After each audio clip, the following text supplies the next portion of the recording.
Alain Fontanelle, bonjour. Bonjour. Alors c'est donc définitivement non pour l'Euro 2016 à Strasbourg. En fait, la décision avait déjà été prise de ne pas le faire dans les conditions financières qui étaient celles que l'on connaissait, c'est-à-dire un stade à 160 millions d'euros ou 140 et un financement essentiellement public. Simplement, on avait laissé la porte ouverte. Si des financeurs privés étaient prêts à venir financer eux-mêmes le stade, à regarder leur dossier. Et donc là, l'actionnaire propriétaire du Racing Club de Strasbourg est venu avec un projet. On l'a regardé et on voit que ça ne tient pas la route pour aller plus en avant. Donc de toute manière, votre seule présence d'ailleurs à la tête de ce dossier prouve qu'on ne parlait plus de sport depuis bien longtemps, mais bien de finances. Oui, à l'origine, effectivement, c'était d'abord une fête populaire et un projet sportif pour l'ensemble des habitants de l'agglomération, mais aussi d'ailleurs de la région. Et là, on en était arrivé à une équation financière, 1000 euros par habitant de l'agglomération, et en plus, sans même avoir la possibilité d'aller voir un match. 1000 euros, c'est sans le billet, ça faisait trop cher. Le projet qui nous a été présenté ne change rien à cette réalité. Alors ce projet de Jafar Hilali, peu de gens finalement y croyaient, à un stade tout compris à 85 millions d'euros. Donc est-ce que c'était pas juste pour gagner du temps que vous avez laissé cette porte ouverte?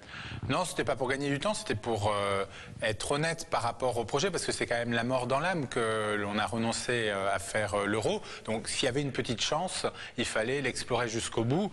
On était un peu sceptique, mais ouvert à étudier le dossier. On a regardé, bon ben voilà, c'est 85 millions d'euros pour la seule enceinte sportive. Mais c'était le même montant dans notre projet à 140 millions, parce qu'au-delà de l'enceinte, il y a beaucoup d'autres frais d'études, de taxes, mais aussi d'infrastructures et de connexion avec le stade dans son environnement. Alors est-ce que ce projet, quand on lit que finalement ce qui vous a été soumis faisait entre 2 et 5 pages, est-ce que c'est pas une nouvelle preuve du manque de sérieux du nouvel actionnaire majoritaire du Racing? Ça vous a pas surpris? C'est vrai que ça nous a un peu surpris. Le dossier n'était pas tout à fait à la hauteur de nos attentes et de nos espérances, puisque on jouait le jeu, on était prêt à y croire.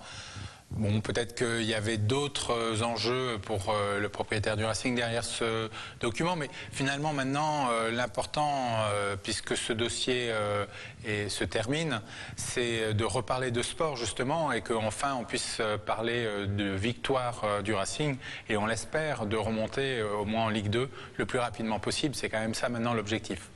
Il y a un propriétaire et vous ne pouvez aujourd'hui rien faire à part trouver quelques millions pour lui racheter le club. Est-ce que ce propriétaire, après tout cela, est encore crédible ? Les quelques millions, c'est pas la collectivité, je rassure tous les contribuables, c'est pas la collectivité qui rachètera le club, bien sûr, il faudrait que ce soit des actionnaires, des investisseurs privés, puisque c'est bien une société privée. Le club est une société anonyme privée.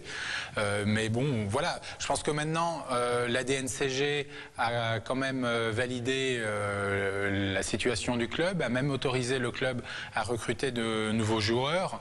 Donc la reprise va se faire dans des meilleures conditions sportives, dans un contexte un peu plus apaisé.